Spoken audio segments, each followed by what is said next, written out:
Tony Abbot's comments about the COVID-19 response. Let's have a look. Hello everyone, Florian.Heise here, and welcome to another episode of HeiseSays. Grab your stein of coffee, because I thought we should have a listen to some comments from former Prime Minister Tony Abbot about, well, the government's response to COVID-19, and how there's a lot of people that are on Twitter outraged about what he has said. And let's have a listen and tell me what you think, guys, because honestly, well, I think there's a lot of sensible things he said, and some people just can't dare to hear it.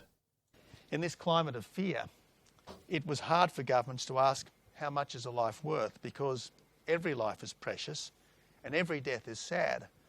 But that's never stopped families sometimes electing to make elderly relatives as comfortable as possible while nature takes its course.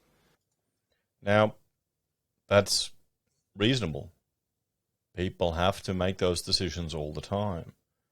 People want to manage the pain and suffering of their family members, and death is a normal part of life. It's inevitable. It's something that we all have to experience.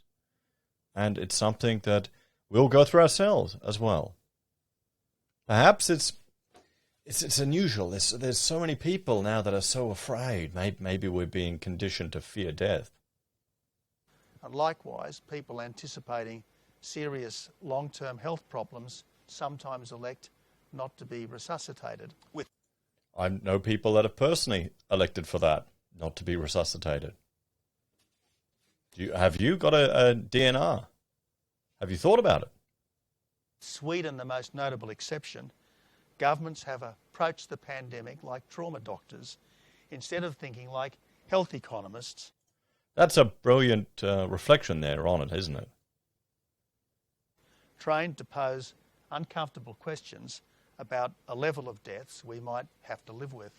And even if mandatory shutdown really was all that avoided the initially predicted 150,000 deaths, that still works out at about $2 million per life saved. And if now this is where, once you start applying money to per life saved, a lot of people will just turn off. They won't be able to deal with this reality. It'll just be too disgusting to them, and they can't contemplate it. These are the same people that are probably civil servants and don't really have to worry about money.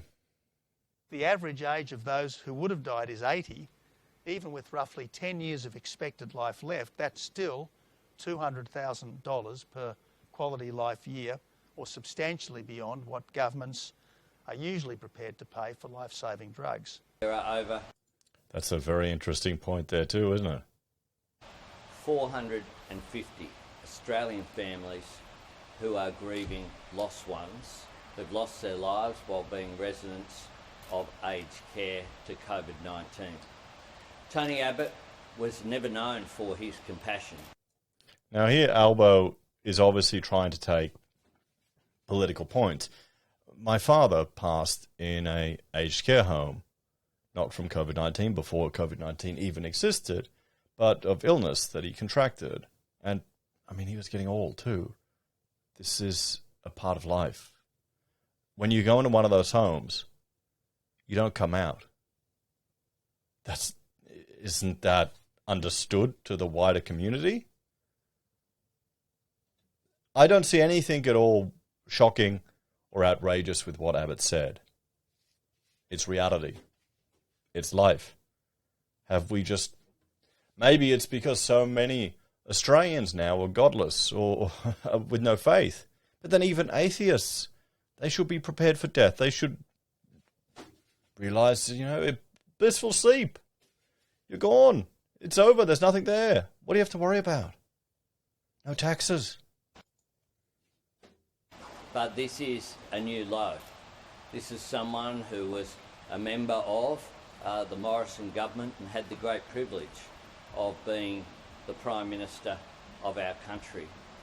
And to make the comments that he did, I think will cause a great deal of hurt for Australians who read those comments, particularly the families of those who've been impacted by COVID-19. So that was the clip, everyone. What do you reckon, guys? Let's have a bit of a talk about it. Now, hang on. Let me get rid of that overlay there of the image. I mean, nothing you said there was unreasonable. You should be able to...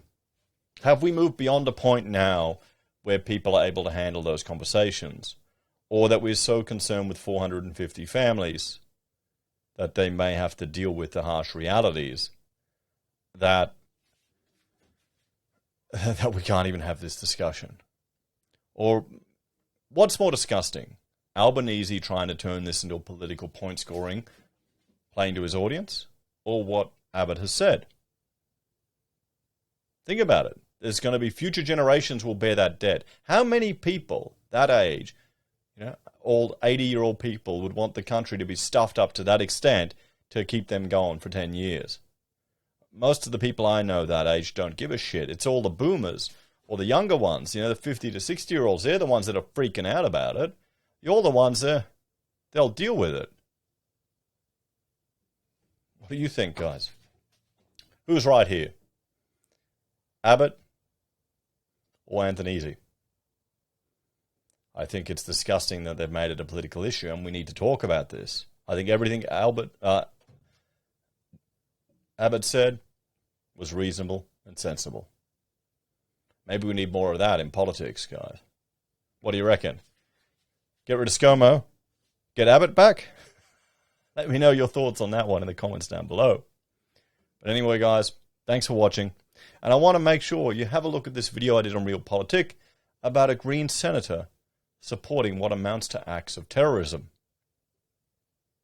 They're the Greens. Remember that when the election comes. Take care, guys, and I'll see you all next time. Bye for now.